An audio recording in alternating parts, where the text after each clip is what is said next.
Solitude is something that scares. We are afraid. Every human being is afraid of being alone. It's time to grow up. It's time to get out of this immaturity. It's nice to be loved. It's nice to be loved. It's nice when people value you.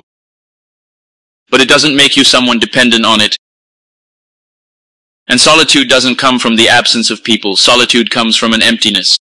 Don't tell me you're alone or feel alone because you have no company. You're not alone because you have no company. You're alone because you're empty. Because I know people who live in parties, live in a house extremely crowded with people, and live in solitude. Solitude has nothing to do with how many people are close to you. Solitude has to do with your interior. Do you think that all your good attitude is interpreted by others as good attitude? Do you think that whenever you have a good idea, a generosity idea, people see it with good eyes? But you were not called to manage what people think of what you do. This need to manage what others think, feel, is not your problem. There are people who will never go to your face, and it's okay. There are people who will always see your good action with bad eyes, and it's okay. Take responsibility for what you have to do. So many people, even surrounded by many people, feel alone. Don't be afraid. Don't be discouraged. Take this, my brother. God is with you. My father failed. My mother failed. My husband failed. I will not die. Why? Because the Lord is with me. Stop this irresponsible conversation that my life is over. My life is over. I have no hope. Grow mature. The God of your life is with you. Do not despise. Don't decide for lack. Decide for purpose. Jesus is the greatest example that being without someone's company is not something that kills us. Quite the opposite. It can be the moment of renewal. Maybe your life needs to breathe. Maybe there are people bringing smells, odors that kill you.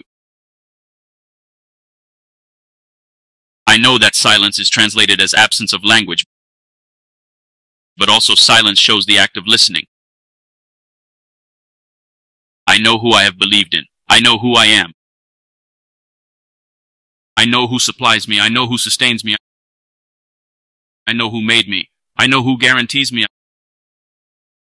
I know who is my friend. I know who is my friend.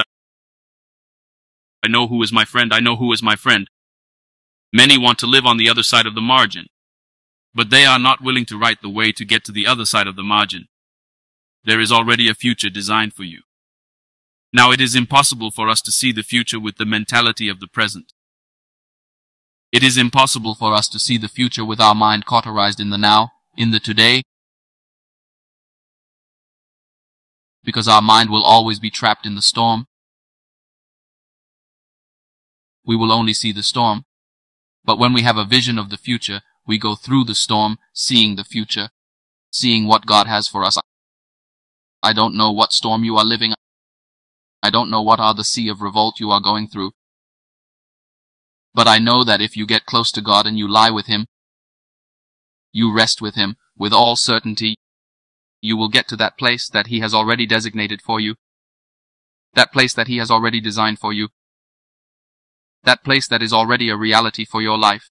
The storms you have lived, the storms you have lived, those you will still live, they have a great purpose. And the purpose is not to destroy you. The purpose is not to sink. The purpose is not to destroy your family. The purpose is not to destroy your marriage. The purpose is not to take you to a depression. The purpose is not to take away your wealth. The purpose is to get close to Him. If you believed, if you understood, you would realize that the storm of life is not for your destruction. The storms of life are to get close to me. How many times have you got close to Jesus in the moment of pain? And there is nothing wrong with that.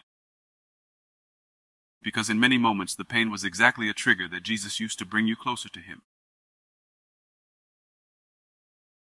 How many times in the moment of suffering, in the moment of anguish, in the moment of affliction was the moment that you prayed the most?